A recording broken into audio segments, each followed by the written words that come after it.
Yeah, it's exciting times. We've had max capacity months all through October, November, where we shut the lights off because we were at full capacity, which is a good thing. So now we're trying to think about optimizing and growing the team to be able to keep growing and keep taking on more clients. Our entire business right now is relied upon by my content, which has been incredible. It's a blessing and a curse. It's a blessing because I can do so much as just a solo entrepreneur, but it's a curse because if I am in the weeds with other things and I'm not creating content, or the content decides to take a dip for a little bit, then our business is completely reliant on that. Morning, everyone. We're looking to add a business development kind of appointment setter, sales person to our team. I posted today that we're looking for a appointment setter / business development person. That person is really going to be somebody that can use my existing network, Damian's existing network, and go and do follow-ups with all of those brands to see if they need us at this moment. Because we talked to a lot of companies who maybe 6 months ago weren't in the right place, but we had a great convo with them. And you would be surprised at how much following up is such a big business builder. I really want somebody that is with us, that understands our mission, understands what we're trying to accomplish, that can just go do those follow-ups and just really keep the ball rolling. So I posted that. We're gonna see what comes in, and that's gonna be a big focus today too.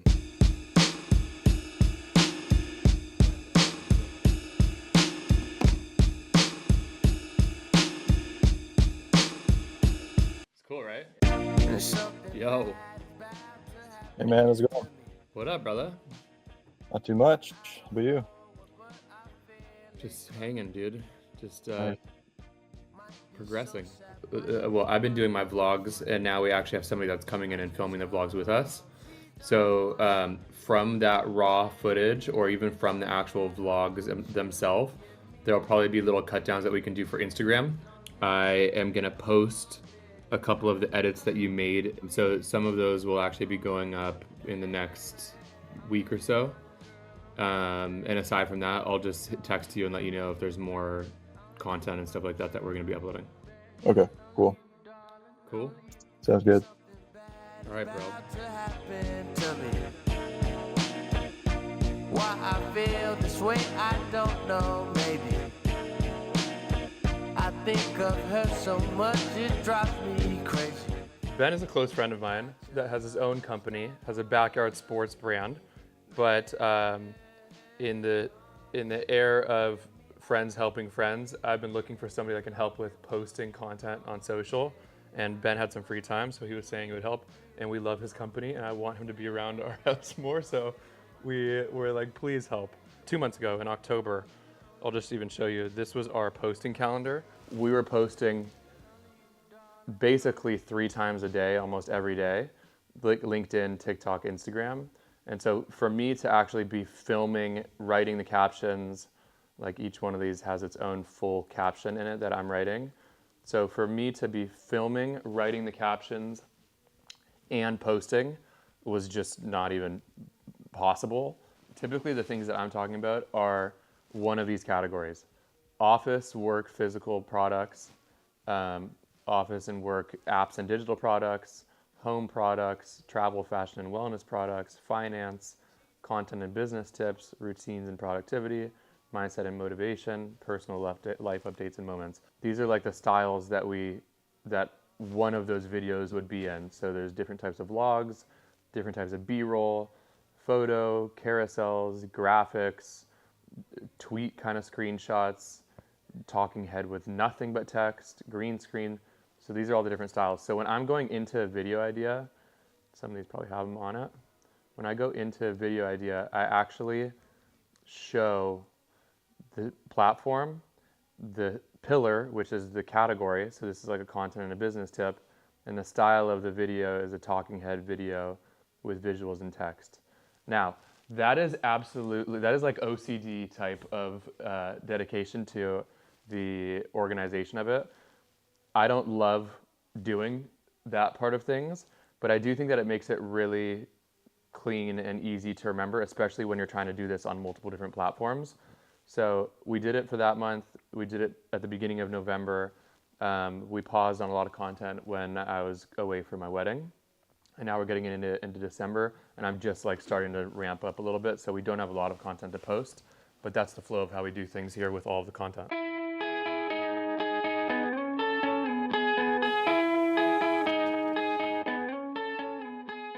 Tuesday is particularly for CreatorX. So we have all of our CreatorX internal meetings and external meetings. We go over all the things that are critical to the business right now. Managing CreatorX is my #1 time, energy priority. So overseeing, talking with all the creators, keeping them updated on current roles that we're hiring for, current opportunities, and then kind of playing that matchmaker role of brands coming to me, telling me their needs and finding a home for creators. Big updates on our end, things we're thinking about internally are some new hires. These are probably closer to top of the new year, but immediate needs are looking like biz dev person, more so a people person, just cultivating relationships, finding new biz, finding new partners. Recruiter would be super helpful on my end later down the line as we get more clients, just being able to have that concierge service with every brand we talk to. And this is, yeah, I remember our combo, and this was middle portion of the process. You'll still do endo, you'll still do from list to final selects. You will still do that. The goal of this person would be for me to be able to focus on the actual doing of the service versus checking in on a client with timeline updates, kickoff of just like little contract stuff. But maybe we can even find the right person to come in eventually and find talent the way that I do. And maybe it starts with certain divisions or categories. But later down the line, as we scale and get more brands, it'll be nice to have another person. For sure. For sure. And then the last one is creator. That's coming from what Josh is cooking up on YouTube, what we're chopping down for socials, and eventually someone else being a face or a cast of the CreatorX content. Yep. Fuck yeah. All of those are going to happen. Yep. Cool.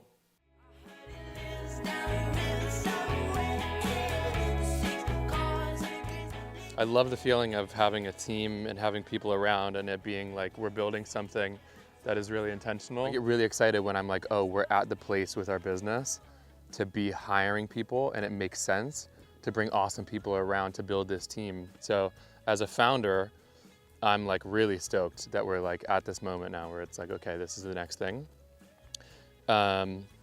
Overwhelmed? Not at all. Not at all. Just excited. I love what I'm doing for CreatorX and kind of just being part of that vision and bringing that to people. I'm super down for. So let's talk this week's newsletter. Cool. I started reading a lot of newsletters and enjoy the format of it being once a week, things in your inbox that pertain to you. So I was like, I really want to start my own because I have my own ideas, thoughts that people can actually read. And so we've done this now for like 6 months, really enjoy it. And I think a lot of people would enjoy it too. But all of these people are actually like trained, they're like professional creators, like they really know what they're doing. People love your shit, by the way, bro. Thank you. I get a lot of people that are like business owners that are like, have you seen Ashwin before? So if you've been following me or if you're new here, you know I do business. One of the fastest ways to get your content to start performing well, especially if you are a brand, is to ask this question, is my content selfish or is it selfless? So here are 2 lessons that I think brands and it is no longer who is the best at whatever, it is now who is the best known. You know, you and I probably talked about this like last year, maybe even the year before, where it's like you were so early to TikTok and brands getting on TikTok that like what you were saying back in like 2020 or 2021, brands are like trying to like catch up to that now. They're like, oh, like, yeah, we gotta think about organic content differently. And it's like, yeah, dude, I've been saying this for 4 years. The way that I see it moving is organic is going to inform everything. That will be the place that brands need to test out. And then the things that hit with the community, hit with the algorithms. Those are the things that they look at. Okay, how do we make this bigger? Is this an event? Is this an ad? Is this a full campaign? Is this a launch of something? So everybody's going to have to get into organic. Everybody's going to have to learn how to do it. That was a call with a friend that spends a lot of time with brands, spends a lot of time with creators, and could lightly just even make suggestions of maybe you guys hiring a creator is the right thing to do, I would love to put you in touch with CreatorX. And us just telling him, hey, we would love to make this feel really good for you in a way where you're compensated for you sending us those clients, because it's a big help for us. It is a big help for us. So yeah, working with friends is awesome, and being able to work with people that are doing similar stuff as us is really cool.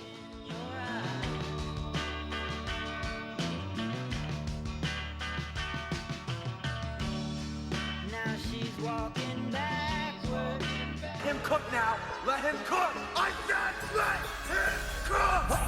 Yeah, I'm trying to hit this. I guess I could take one too. Prime flourish, baby. I don't think I could take much more. It ain't right if I fake what's true. Flourish, baby. Let your life flourish. I would really lean into that. And so, you know, maybe like I'd love to just figure out, you know, ways that we can, you know, start to think about, you know, structuring a way to work together. You know, maybe it's in the future, maybe it's right now. Step one needs to be organic content, Yeah. because then that informs everything else as well. So then if you have a video that pops, then you start seeing a little bit of traction. Now you actually boost that and run that as an ad. And then you take that and you can look at it as more of a campaign. You can look at it as a launch of another thing. But organic is where everybody is living, so organic needs to be the thing that people are good at. Yeah, you're gonna get people that, you're gonna get. And you're good at content too. Culture is dying, so we've been throwing these massive parties at coffee shops in LA. All my friends know the low rider. People continue to like I edit all the videos, and people have been like, you should get an editor, but like I just like doing it. I've never ran a single ad on anything for Put You On ever. It's all organic content. So that's how I've gotten 500,000 playlist followers. That's how we scaled everything, the music club, everything. It's just organic content. So that's wow. What is our way in? And so we're like, coffee shop makes sense, the branding of it and everything like I took care of, but it was mostly like, let's film these. Whoever comes is great, but let's film these sets. And then when that happened, and then now we have like 1,500 people in a parking lot / coffee shop. It's like, oh shit, now it's like, it's something that we didn't expect really. And then what do you want to do if you, so say you're selling 40 tickets and it's not 2,000 or 10,000, and then you're getting 1 million views on YouTube? Yeah. What is the goal with the YouTube? Where are you trying to direct that to? Well, I mean, the YouTube is on the Put You On YouTube channel, right? So like so all of that, right? I'm building a label, like we can okay, cool. So you still want to continue with building the full label, through all the content and everything you're doing. Yes. So you'll use I this love as a it. jumping off point, I love it. basically. I love it. Right. So now I can go to an artist like me and you, these girls who have the first viral video from their own page, right, from AM radio. So we're like showing artists that video, like, hey, you can like get cool content at a coffee shop, like they did. You can pop off, and then now I'm talking to them about signing a song and having the release party be an AM radio. So it's like there's a lot of ways we can like push it